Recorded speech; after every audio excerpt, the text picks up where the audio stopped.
Your Highnesses, Excellencies, organizers of the World Government Summit, and distinguished guests, a very good afternoon to you all.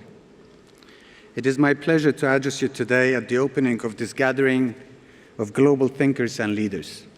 I am pleased to be back in Dubai for this year's annual summit, and I want to express my appreciation to His Highness Sheikh Mohammed bin Zayed Al Nahyan and His Highness Sheikh Mohammed bin Rashid Al Maktoum for bringing together like minds, those committed to the betterment of society and humanity by marshalling the best that we can offer as decision makers. It is a chance to exchange ideas, to express ways to think differently, to do things differently, to test ourselves and to be better. This is a challenge that we must all embrace. I address you today as the Prime Minister of the Kurdistan region of Iraq, which has over the past 20 years built and consolidated a region from the husks of the former Iraq. But I speak to you also as someone who stands alongside decision makers in our proud region who are confronted by many of the same challenges. All of us have in some way become accustomed to turmoil and upheaval and numerous crises that have required deft navigation over many decades, to say the least. War, insurrection, warship, hardship, and economic instability have unfortunately become part of our hardwiring. There is no denying the toll that this has taken on social and economic development. But as I have engaged with stakeholders across the Middle East and abroad, I have noticed a will to break free from the tragedies of our collective past. In all corners of our region, there is a determination to embrace progress and a recognition that change is not just inevitable, but necessary. Perhaps people yearn for the rights to shape their destinies, both individually and collectively. Self-determination is a driving force of human nature, and we need to provide citizens with an environment in which they can flourish. I believe there are 4 pillars towards achieving the progress that we all seek: political stability, security, economic prosperity, and combating climate change. These themes are interlinked, but addressing them need a tailored approach. There is no denying that many geopolitical issues in our region have been placed in the too hard basket for too long. But why let them linger? Having the courage to acknowledge that the problem exists is a step in the direction towards solving it. The crisis we are witnessing in Palestine is deeply troubling for many of us for several reasons. Its humanitarian toll on civilians, its capacity to fuel chaos well beyond Gaza, and because the root causes of injustice remain unaddressed. Had the foundational rights of the Palestinians been dealt with 80 years ago or in the decades since, there would have been far less chance of the tragedy we are seeing now. Instead, the cause has been left to fester, and stakeholders with conflicting agendas have filled the vacuum that emerged. The same can be said of the plight of the Kurdish people. We have legitimate claims towards self-determination, the rights that have been acknowledged by our friends and allies, who at the same time tell us that political imperatives impede their help in delivering a historical justice.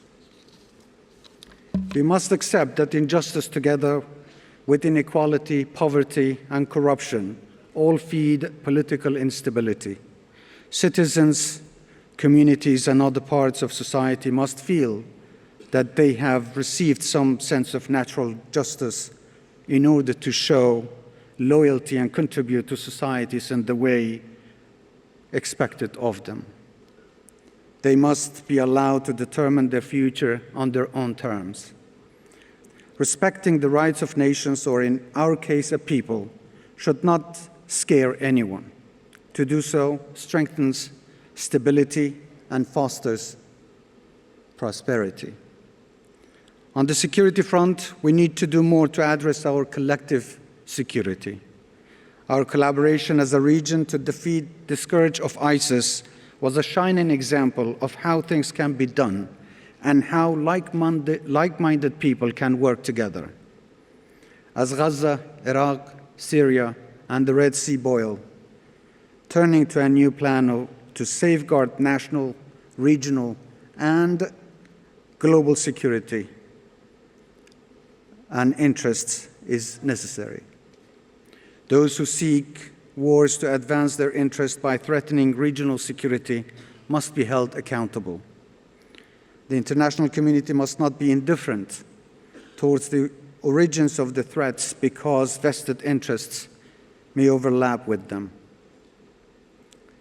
On the regional stage, we are paying a high price for what we stand for. The region now faces a crisis of different nature, and we must all collectively work to safeguard regional security and stability. In our case, we have been unjustifiably targeted. This aggression must end. As I have said in the past, here and in other capitals, Kurdistan has never been a threat to anyone in the region. We are a factor of peace and stability, and we want regional conduct to be based on mutual respect and interests. We expect support and need to work together to stave off grave security threats which could undermine all we have achieved. Let this be a moment in history where leaders everywhere can say enough is enough. We need enduring solutions to clearly identified problems. We stood by our allies during the plague of ISIS. It was the right thing to do. And had we not done so, the region would now be a very different place, plagued by global terrorists who had consolidated a foothold in the heartland of the Middle East, sowing chaos among us at will. But we have prevailed. The struggles of the past 20 years, of the decades of Kurdish resistance that foreshadowed them have enshrined for us a rightful stake as a sovereign people and an integral part of the Middle East. Placing our economy on a firm footing has been a central plank of what we have done in Kurdistan. And economic development, more broadly, is a vital component of regional growth and stability. Leaders must focus on the well-being of people and continue to invest in human resources. Best practice governance is critical to development our societies and political cultures, and citizens have a right to expect that from us. Prosperity and development create jobs, fueling hope and ambition. If we provide economic and political ecosystems that minimize poverty and corruption, we have less space for extremism and create roots for political instability and security. I can say with satisfaction that on one of the biggest challenges of all, climate change, there is a collective will to do things differently.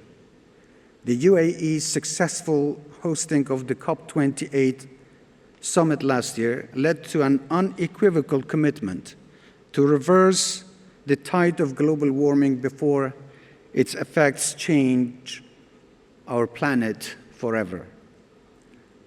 The challenge before us required bold decisions to diversify our energy sources and invest in renewables. The UAE is a world leader in such new technology. Dubai and Erbil are both at the epicenter of a warming planet, and we are fully aware of the risks of ignoring a catastrophic reality. Many of the commitments made so far go against short-term economic interests. They were made to safeguard future generations. It is no secret that to transition to cleaner energy sources may cost more in the short term, but the long-term savings to us all are immeasurable. We must have the courage and, frankly, the sense to make such tough decisions. If we fail to do so, our part of the world will become a furnace in our lifetime. Large tracts of land will be uninhabitable, water sources will dry up, and food security will prove to be an enormous challenge. Desertification, mass immigration, and economic collapse could follow. We will then see international migration, and demographic changes. Competition for scarce resources will push people into conflict. This will fuel an international problem with multiple dimensions. Every country will then have to deal with the economic, political, cultural, and security challenges that mass immigration brings. Leadership with a defined purpose is now more necessary than ever. We must encourage and reward leaders of conviction among decision makers currently on the global stage and in the generations to come. We must clearly separate those who stand with progress and modernity from those intent to holding us back. Ladies and gentlemen, together we can summon the will to confront the issues that hold us back.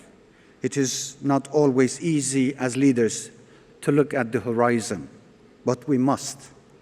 We owe it to those who put their faith in us. I thank you all very much for being here today, and may this conference be a forum for big ideas. Thank you very much.